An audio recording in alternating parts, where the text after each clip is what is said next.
ಮಗುವಿಗೆ ಕಫ ತೆಗಿಲಿಕ್ಕೆ ಕಣ್ಣೀರು ಮಾಡ್ತಿದ್ದಾರೆ. ಇತ್ತ ಸಮಾಧಾನ ಆಡ ವಸಂತಿ ಅಕ್ಕ. ಓ ವಸಂತಿ ಅಕ್ಕ ಖುಷಿಯಾಂಡ್ 1.5 kg ಕೋಳಿಗೆ ಪುಳಿ ಮುಂಚಿ, ಹಾಗಾಗಿ ಇಷ್ಟು ಮೆಣಸು ತೆಕ್ಕೊಂಡಿದ್ದೇವೆ. ಕೋಳಿ ಪುಳಿ ಮುಂಚಿ ರೆಡಿಯಾಗಿದೆ.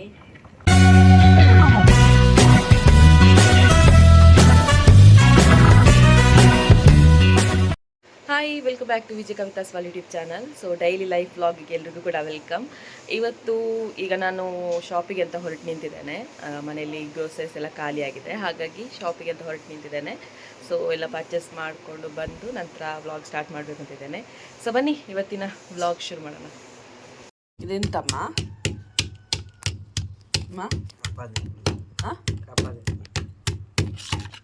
ಮಗುವಿಗೆ ಕಫ ತೆಗಿಲಿಕ್ಕೆ ಕಣ್ಣೀರು ಮಾಡ್ತಿದ್ದಾರೆ. ಅದಕ್ಕೆ ಕನ್ನಡದಲ್ಲಿ ಎಂತ ಹೇಳೋದು ಗೊತ್ತಿಲ್ಲ. ಇಂಚಿನ ಬುರುಂಡ ಮೈಟ್ ಕೇಪುಲು ಹೂ ಬುಕ್ಕ ಕೊತ್ತಂಬರಿ ಅವು ಇಂಚಿನ ಬುಕ್ಕ ಜೀರಿಗೆ ಬುಕ್ಕ ಮುಂಚೆ ಒಳ್ಳುಳ್ಳಿ ಬೊಕ್ಕ ಕಾಡ್ದ ಮಾತ ಕೊಡಿ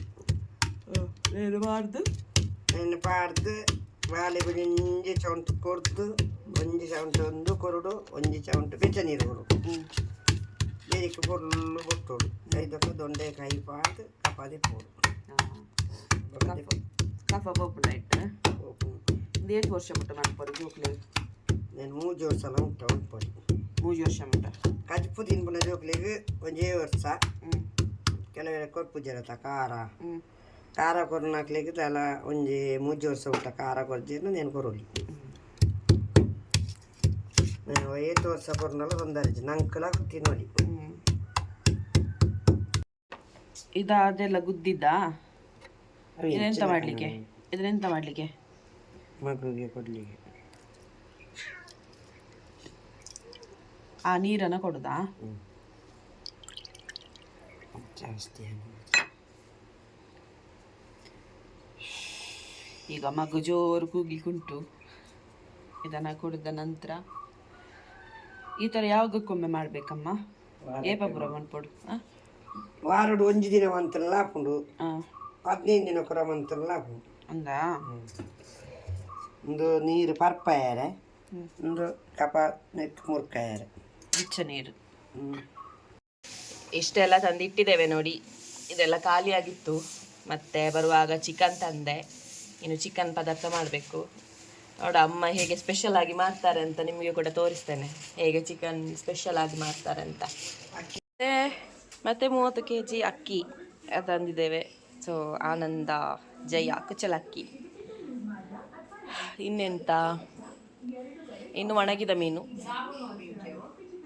ಇದು ಲೋಬನ. ಇದರದ್ದು ಯಾಕೆ ಇದನ್ನು ವೀಡಿಯೋ ಮಾಡ್ತಿದ್ದೇನೆ ಅಂತ ಹೇಳಿದರೆ, ಈ ಸಣ್ಣ ಮಕ್ಕಳಿಗೆ ಲೋಬನ ಹಾಕ್ತಾರೆ ನೋಡಿ, ಗೊತ್ತಿದೆ ನಿಮಗೆ. ಅಂದರೆ ಸ್ನಾನ ಆದ ನಂತರ ಇದು ಗೆಂಡಕ್ಕೆ ಲೋಬನ ಹಾಕಿ ಅದರ ಒಂದು ಶಾಖ ತಗೊಳಿಸ್ತಾರೆ ನೋಡಿ. ಸೊ ಇದು ಅದರಲ್ಲಿ ಕೂಡ 2 ಟೈಪ್ಸ್ ಇದೆ ಮಕ್ಕಳಿಗೆ ಹಾಕೋದಾದರೆ. ರಾಕ್ಷಸಗಣ ಆದರೆ ಈ ಲೋಬನ ಹಾಕೋದು, ಮತ್ತು ದೇವಗಣ ಆದರೆ ಬೇರೆ ಲೋಬನ ಹಾಕ್ತದೆ. ರಾಕ್ಷಸಗಣದವರಿಗೆ ಈ ಲೋಬನ ಹಾಕಬೇಕು ನೋಡಿ. ಇದಕ್ಕೆ ಸೇರ್ ಲೋಬನ ಅಂತ ಹೇಳ್ತಾರೆ. ಓಂ ಶಾಂತಿ ಪ್ಯೂರ್ ದಂಡ್ ಅಂತ ಉಂಟು. ಧನು ಪ್ಯೂರ್ ಧನು ಅಂತ ಉಂಟು. ಮನೆಯಲ್ಲಿ ಎಲ್ಲ ಖಾಲಿ ಆದರೆ ಇವರಿಗೆ ಕೋಪ ಬರಲಿಕ್ಕೆ ಸ್ಟಾರ್ಟ್ ಆಗ್ತದೆ. ಎಲ್ಲ ಬಂದರೆ ಸಮಾಧಾನದಲ್ಲಿ ಇರ್ತಾರೆ, ಅದಕ್ಕೆ ಒಮ್ಮೆ ಎಲ್ಲ ತರು ಅಂತ ಹೇಳಿ ಹೋದದ್ದು. ಇತ್ತ ಸಮಾಧಾನ ಆಡ ವಸಂತಿ ಅಕ್ಕ. ಓ ವಸಂತಿ ಅಕ್ಕ ಖುಷಿ ಅಂಡ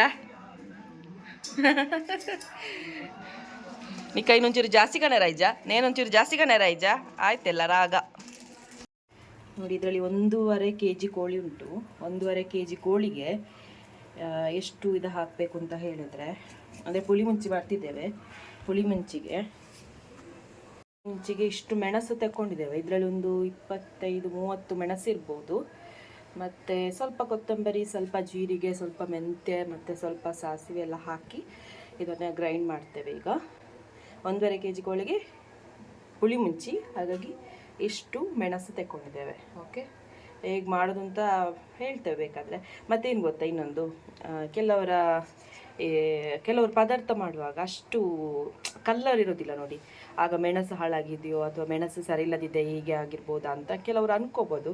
ಬಟ್ ಏನಂತ ಹೇಳಿದರೆ, ಮೆಣಸನ್ನು ಚೆನ್ನಾಗಿ ಫ್ರೈ ಮಾಡಿಕೊಂಡ್ರೆ, ಅಂದರೆ ಮೆಣಸನ್ನು ತುಂಬ ಕಾಯಿಸಿದ್ರೆ ಎಂತ ಹೇಳ್ತಾರಪ್ಪ ಅದಕ್ಕೆ, ಮೆಣಸನ್ನು ಫುಲ್ ಫ್ರೈ ಮಾಡಿಕೊಂಡ್ರೆ ಇದು ಕಲರ್ ಕೂಡ ಕೆಂಪಾಗಿ ಆಗುತ್ತೆ. ಬೇಕಾದರೆ ನೀವು ನೋಡಿ ಹೇಗೆ ಕಲರ್ ಬರುತ್ತೆ ಅಂತ, ಇಲ್ಲದಿದ್ದರೆ ಎಲ್ಲೋ ಕಲರ್ ಆ ಥರ ಬರುತ್ತೆ. ಹಾಗಾಗಿ ಪುಳಿಮುಂಚಿ ಮಾಡುವಾಗ ಯಾವತ್ತೂ ಮೆಣಸನ್ನು ಚೆನ್ನಾಗಿ ಕಾಯಿಸ್ಕೊಳ್ಬೇಕು. ನೋಡಿ ಈ ಥರ ಕಲರ್ ಬರಬೇಕು.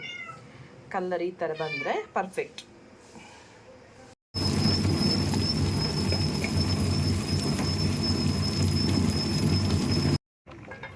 ಕೋಳಿ ಪುಳಿಮುಂಚಿ ರೆಡಿಯಾಗಿದೆ.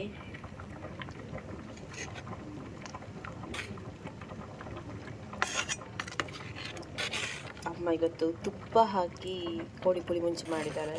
ಹಾಗಾಗಿ ಇನ್ನು ತುಂಬ ಟೇಸ್ಟ್ ಬಂದಿದೆ.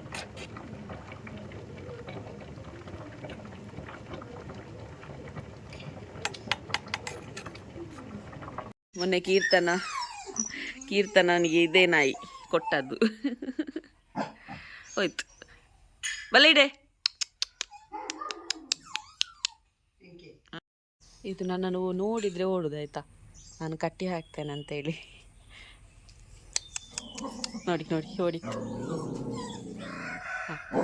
ಇದು ಅದನ್ನು ಬಿಟ್ಟರೆ ಇದಕ್ಕೆ ನಂಗೆ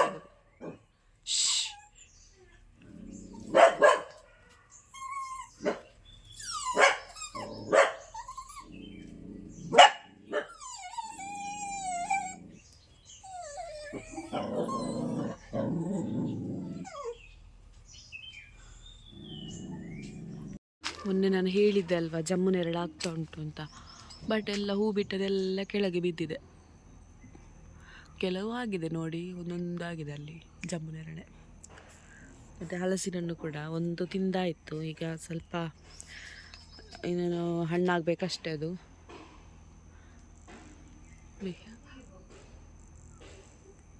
ಓ ಇಲ್ಲಿ ಕಾಣಿಸ್ತಾ ಉಂಟಲ್ಲ. ನನಗೆ ನಿಜವಾಗಿ ಜಮ್ಮು ನೆರಳು ಅಂತ ಹೇಳಿದರೆ ತುಂಬ ಇಷ್ಟ. ಈಗ ಮಾತ್ರ ಬಾಣಂತಿ ಆಗಿರೋದ್ರಿಂದ ಜಮ್ಮು ನೆರಳಿಗೆ ತಿನ್ನಲಿಕ್ಕಿಲ್ಲ, ಮಗುವಿಗೆ ಶೀತ ಆಗುತ್ತೆ ಅಂತ ಹೇಳಿ. ದೊಡ್ಡ ಮರ ಮಾತ್ರ. ಕೆಲವರೆಲ್ಲ ನಾವು ಎಣ್ಣೆ ತಯಾರಿಸ್ತೇವಲ್ವಾ, ಹೇರ್ ಆಯಿಲು.